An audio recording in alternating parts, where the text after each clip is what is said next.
అందరికీ నమస్కారం. నేను మీ Kishore Chandrashetty. Welcome to our channel. ముందుగా ప్రకాశం జిల్లాకి సంబంధించి ఒక ఇంపార్టెంట్ న్యూస్ అప్డేట్ ఉంది. అదేంటో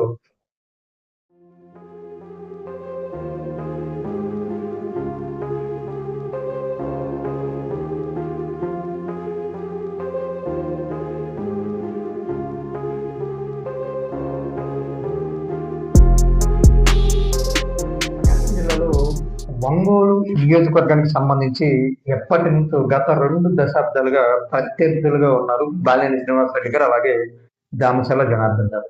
ప్రస్తుతం దామచర్ల జనార్దన్ గారు ఒంగోలు ఎమ్మెల్యేగా ఉన్నారు.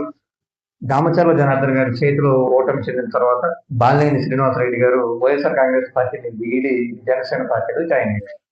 అయితే తెలుగుదేశం పార్టీ, జనసేన పార్టీ 2 కూటమిలో భాగస్వామ్యంలో ఉన్నాయి. ప్రభుత్వంలో భాగస్వామ్యులుగా ఉన్న పార్టీలు ఈ 2. అయినప్పటికీ కూడా రాష్ట్ర వ్యాప్తంగా ఈ 2 పార్టీల మధ్య, ఈ 2 పార్టీల నాయకుల మధ్య సఖ్యత కుదిరినప్పటికీ ఒంగోలులో మాత్రం ఇప్పటికీ వీరిద్దరూ ప్రత్యర్థులుగానే కత్తులు దూసుకుంటున్న వైనం కనిపిస్తుంది. ఈ సందర్భాన్ని, ఈ వైరాన్ని బాగా అడ్వాంటేజ్ గా తీసుకొని శకుని పాత్ర పోషిస్తోంది వైఎస్ఆర్ కాంగ్రెస్ పార్టీ. అయితే సర్దుబాటు చేసి రాజీ కుదిర్చి ప్రశాంత వాతావరణాన్ని నెలకొల్పాల్సిన కూటమి పార్టీలు, అటు తెలుగుదేశం పార్టీ నాయకత్వం కావచ్చు, ఇటు జనసేన పార్టీ నాయకత్వం కావచ్చు, 2 కూడా కళ్ళు అప్పగించి చూస్తున్నట్టుగా కనిపిస్తుంది.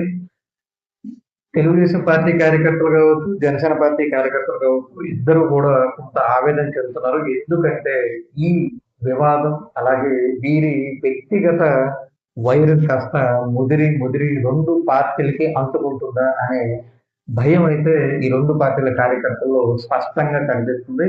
వైఎస్ఆర్ కాంగ్రెస్ పార్టీ మాత్రం అవకాశం కోసం ఎదురు చూస్తుంది. ఏ చిన్న అవకాశం దొరికినా సరే ఖచ్చితంగా ఈ 2 పార్టీలని విడదీయడానికి, పెట్రోల్ లాంటివి పోయడానికి ఆసక్తిగా, ఇంట్రెస్ట్ గా చూస్తుందన్నమాట. మరి ఈ 2 పార్టీలు, అటు చంద్రబాబు నాయుడు గారు కావచ్చు, పవన్ కళ్యాణ్ గారు కావచ్చు, మేల్కొని తొందరగా ఈ వివాదాన్ని సర్దుమణిగేలా చేస్తారు అని కార్యకర్తలు అందరూ ఎదురు చూస్తారు. మరి అది ఎప్పుడే జరుగుతుందో ఏంటో చూడాలి. వీడియో కనుక నచ్చితే లైక్ చేయండి. ఇలాంటి పొలిటికల్ అప్డేట్స్ కోసం మన ఛానల్ సబ్స్క్రైబ్ చేసుకుని థ్యాంక్స్ ఫర్ వాచింగ్ వీడియో.